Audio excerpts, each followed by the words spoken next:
आता जरा थंडी कमी झाली तर बाहेरचं वातावरण सकाळ सकाळ एवढं मस्त होतं ना. दादाची आज आमच्या पिकनिक होती तर एवढी एक्साइटमेंट होती ना, सगळ्यात आधी रेडी होऊन बसलेला तो. असं रोज त्याला बळच आवर करावं लागतं. आणि आम्हाला पप्पांनी नेलं नव्हतं तर एवढं वाईट वाटत होतं ना, आम्हाला खूप रडू येत होतं. आणि त्याचं पण आवरून त्याला पण झोपवलं. आणि पोपट एवढे सुंदर दिसत होते ना सकाळ सकाळ दारात आलेले. मी गुपचूप त्यांची शूटिंग काढली, नाही तर तोपर्यंत ते उडून गेले असते. झोप झाली की लगेच पप्पांनी आम्हाला फिरायला घेऊन गेले. त्यामुळे आम्हाला एवढी खुशी झाली होती ना, आतून असं मन में लड्डू फुटा असं चालू होतं. त्याच्या चेहऱ्यावरती बघा किती आनंद दिसतोय. बाहेर जायचं म्हटलं की एवढं त्याला आनंद होतो ना की काय सांगायचं आहे, काय विचारूच नका.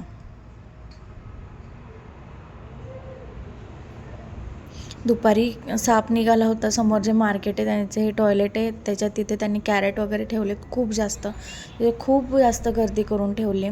त्याच्यामुळे तिथे सारखं काही ना काहीतरी निघतच असतं. तर ह्या सापाच्या ह्याच्यात माझा स्वयंपाक राहिलेला खूप उशीर झाला होता. चिकूला झोपवून पटकन स्वयंपाकाला सुरुवात केली. ते साप तर शेवटी काही दिसलाच नाही आम्हाला. 1 तास आम्ही वाया घालवला त्या सापाच्या नादात.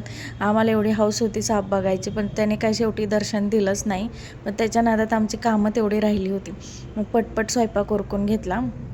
जास्त काय बनवलं नव्हतं. बटाट्याची भाजी, चपात्या आणि भात बनवला होता जेवायला आज दुपारी.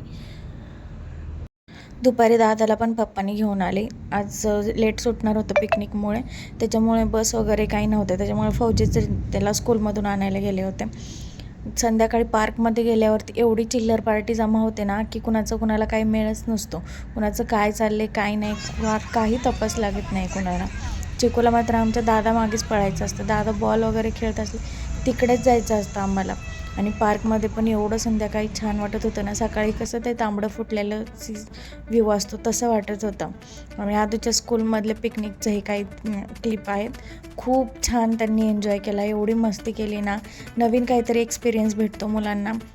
पिकनिक काय एवढी जास्त मोठी नव्हती, छोटीशीच होती, पण खूप जास्त छान एक्सपिरियन्स घेतला त्यांनी पण. मुलांसोबत, मॅमसोबत वगैरे एकटं जाऊन पॅरेंट्सशिवाय खूप मस्ती केली.